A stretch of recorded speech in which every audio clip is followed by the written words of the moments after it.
all to BioSchool. This is Dr. Gayatri. In today's session, I'm going to discuss about the CSIR NET question paper of 2020. So first we'll focus on the part B. Today we'll discuss the question from 1 to the 15 and this question are from the evening session. So let's get started. So the first question is Sonic hedgehog specify the anterior posterior axis during limb development. Which one of the following statements regarding it is correct? Okay. So let's see the option. Option 1. Sonic hedgehog secreting cells undergo apoptosis after performing its function. Sonic hedgehog cells specify the digits and the interdigit cells that are undergo the process of apoptosis, not the Sonic hedgehog secreting cells. So this one is wrong. Descendants of Sonic hedgehog secreting cells become the bone and muscles of the anterior limb, not the anterior limb, that is the posterior limb. So this option is also wrong.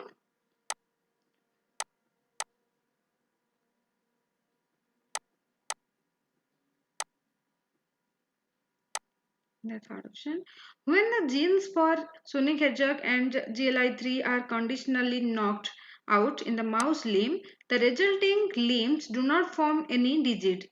If the genes are knocked down in the limb, so there will be no limbs. Then there is the no question of digits. So this one is also not correct. Specification of the digit is primarily depend on the amount of the time the Sonic hedgehog gene is expressed and to a small extent on the concentration of Sonic hedgehog protein that other cells receive. Yeah, is the correct answer.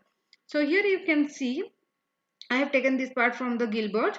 So the Sonic hedgehog concentration is more at the posterior digit, that is in the little finger, and it is the independent of SHS, Sonic hedgehog protein. So for this question the correct answer is option 4. And I have a video on anterior posterior axis development. You will get the link in my description box. So next question is question number 2. Which one of the following ensures stable binding of RNA polymerase at the promoter site? Okay, so this is the very simple and the direct question, and the answer is the sigma factor. Okay, and let's see the other option. The first option is DNA photolase. DNA photolase, it is used in the direct repair. DNA glycosylase, it is also used in the DNA repair. REC-A, it is also used in the DNA repair. This question is very simple and the correct answer is sigma factor. Okay. Question number 3. Artemisinin and urine belongs to which two respective groups of the plant natural compounds? Okay. So this question is from the secondary metabolites. Artemisinin, it is an antimalarial drug, and this is the terpene group. Durin, it is found in the sorghum group of plants. It is a cyanogenic glycosides, and it is the main culprit of cattle poisoning because of production of hydrogen cyanide. Okay.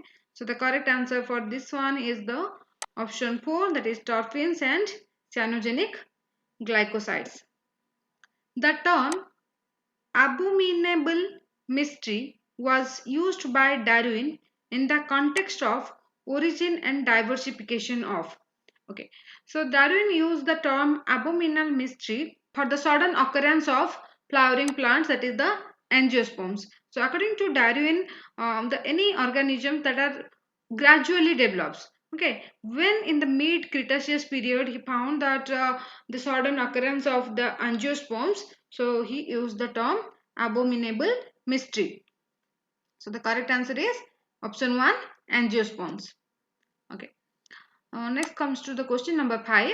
A panel of 6 hybrid cell lines, each containing a different subset of human chromosomes, was examined for the presence of the gene product as shown below. So here is the cell lines. Okay, cell lines are represented as A, B, C, D, E, F, and the gene product present is also given. So what is the question? The gene which code for the given gene product is located on which chromosome? Okay, so here is the gene product, and it is asking about the gene which code for the gene product are located on which chromosome. So where the gene product is present, then gene should be present on that chromosome, and this is very simple. So what will be its answer? So we have to match the gene product with the human chromosome present. Gene product for cell line A, it is the plus, and for B it is plus, then C, D, E it is minus, and for F it is plus. So which one matches this sequence? It is matched with the chromosome number 4. So for this question, the correct answer is chromosome 4. That is option 4 is the correct answer. Okay. So this is the pedigree analysis. The trait shown in the above pedigree is. Okay. So first we will see whether it is the dominant or it is recessive. As it skips one generation, so it is the recessive trait. That's why the option 4 it is incorrect. And is it the Y-linked trait? No, Y-linked trait. It is not the Y-linked trait because both male and female are affected. So this one is wrong.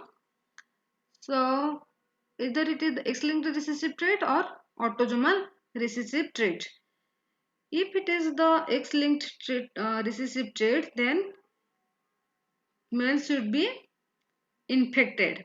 Okay, and female are the carriers. So here the male is not infected. So this one is not correct. So the which option is left? That is the autosomal recessive trait. So for this pedigree analysis, the correct answer is option 2. It represents the autosomal recessive trait. Okay. Question number 7. A gene was located on 10p11. This means the gene was located on the, this is the very simple question from chromosomal bending, and here the number 10 it represents the chromosome, and P it is for the short arm of the chromosome, Q represent the long arm, and P represent the short arm. So option 4 it says that long arm of chromosome 10, it is wrong. So the correct answer will be either 1, 2 or 3. So let's see one by one. So option 1 is short arm of chromosome 10. Okay, short arm of chromosome 10 at G subband of 1 of band 1. Okay, so this is the P, the short arm. P represent the short arm, and 1 it is the band, and this one it represent the subband. It represent the subband. The correct answer is option 1. Okay, let's see the option 2. Short arm of chromosome 10 at G band 11. No. Short arm of chromosome 10 much away from the centromere. This one is also wrong. So the correct answer is option 1. Okay. The translocation into which one of the organelles listed below does not depend on an amino acid sequence as a signal for import. So this is asking about which of the following organelle does not depend on amino acid sequence as signal for import. Okay. So for nucleus, the signal is nuclear localizing signal. Okay. And nuclear localizing signal, it depends on the, it has an amino acid, it's a leucine. That is the amino acid. So this one is wrong. Endoplasmic reticulum is the signal. It is also contain the amino acids, that is KDEL, lysine, aspartate, glutamate, and leucine. So this one is also wrong. Next come to the lysosome. The target protein that are imported into the lysosome by mannose 6-phosphate. So mannose 6-phosphate is not an amino acid. So this one is correct. Let's see the other one is the peroxisome, and for peroxisome the signal sequence is SKL, that is serine, lysine, and leucine. So except lysosome, all the three, that is the nucleus, endoplasmic reticulum and peroxisome, they have the amino acid sequence as signal for import. So which one is the correct answer? Correct answer is lysosome, that is option 3 is the correct answer. The next question, question number 9. Which one of the following statements regarding amphibian development is correct? Amphibian. The nucleus center is formed on the dorsal side of the embryo due to accumulation of beta-catenin, which helps activate the cyanosis and twin genes. Yes, this one is correct. The ectodermal cell forms neural tissue in the presence of BMP molecule. No, it's not in the presence, it's in the absence of the BMP molecule.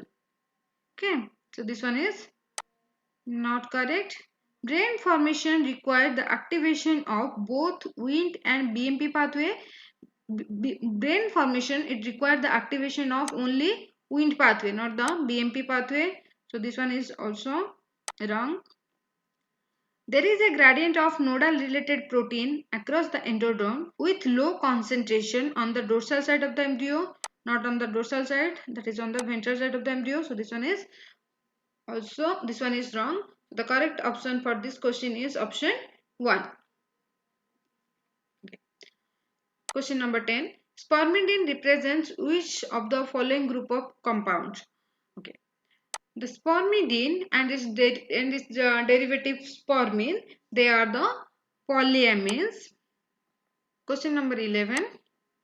Two populations of squirrels evolved across two regions separated by large geographical barriers. Over a long period of time, these populations are reproductively and geographically isolated from each other. This is an example of, okay. So which one is known as the geographical speciation? Geographical speciation is the allopatric speciation. Okay. In sympatric speciation, what happens? The new species which are developed from the ancestral species that present in the same geographical region. So this one is wrong. Artificial speciation that takes place because of the human influence, that is by separating the species or by preventing the breeding. So this one is not correct. Anagenesis. Anagenesis is the process of the gradualism where one species by gradually accumulating the changes that develop into the another species or the new species. So this one is also not the correct one. So for this question the correct answer is option 2, that is allopatric speciation. Okay, let's see the question number 12. In both males and females, the gonads secrete a polypeptide hormone called inhibin B, which inhibits. This question is from the animal physiology and this is very simple question, and the correct answer, that is the option 2, follicle stimulating hormone. Which one of the following statement regarding double fertilization in plant is correct? Okay, it is asking about the double fertilization. In double fertilization, what happens? The one sperm cell, it fuses with the egg cell to form the zygote, and another sperm cell, it fuses with the polar nuclei of the central cell to form the endosperm. So for this question the correct answer is option 3, that is one sperm cell, it fuses with the egg cell, and second sperm cell that fuses with the central cell. Okay, let's see the other option. The same sperm cell fuses with both egg cell and the central cell. How can a same sperm cell, it will fuse with both the egg cell and the central cell? So this one is wrong. Two sperm cells fuse with egg cell. No. Two sperm cell fuses with the central cell. This one is also wrong. So correct answer is option 3. Now comes to question number 14. Which one of the following enzymes present in erythrocytes helps bypass the first step of ATP formation in glycolysis? Okay. So in normal glycolysis process, what happens? The first, the 1,3-bisphosphoglycerate, it is converted into 3-phosphoglycerate by presence of the enzyme phosphoglycerate kinase, and during this process it leads to the formation of ATP molecule. As the erythrocyte, it does not have the mitochondria, so erythrocyte, it skip or bypass this step by the enzyme bisphosphoglycerate mutase. Okay, the enzyme is known as the bisphosphoglycerate mutase. So this enzyme convert the 1,3-bisphosphoglycerate to 2,3-bisphosphoglycerate. So this conversion of 1,3-bisphosphoglycerate to 2,3-bisphosphoglycerate, it is observed during the anemic condition or hypoxia condition. So that 2,3-bisphosphoglycerate, it prevent the binding of hemoglobin with the oxygen. So more oxygen reaches to the peripheral tissue. So the correct answer is bisphosphoglycerate mutates. And during this step, there is no production of ATP. Okay. Question number 15. Genome of an organism was analyzed by Cord-Curve analysis. Highly repeated sequence represent 30% of the total genome fraction. Okay, highly repeated sequence that represent 30% of the total genome fraction. The Cord value of highly repeated sequence was found to be 0.001 moles nucleotide liter inverse. What would be the actual Cord value of highly repeated sequence? Okay. So highly repeated sequence that represent the 30% of total genome fraction. The Cord value, it is found to be the 0.001. So it is asking about what would be the actual Cord value of highly repeated sequence. So the actual Cord value, it will be the 30% of Cord value of highly repeated sequence. So what will be the answer? It will be the 30 divided by 100 multiplied by 0.001. Okay. So it will come to, that is 0.0003. Option 3 is the correct answer. Thank you so much for watching this video. Tomorrow we are going to solve question from 15 to 30. So guys, please be stay tuned.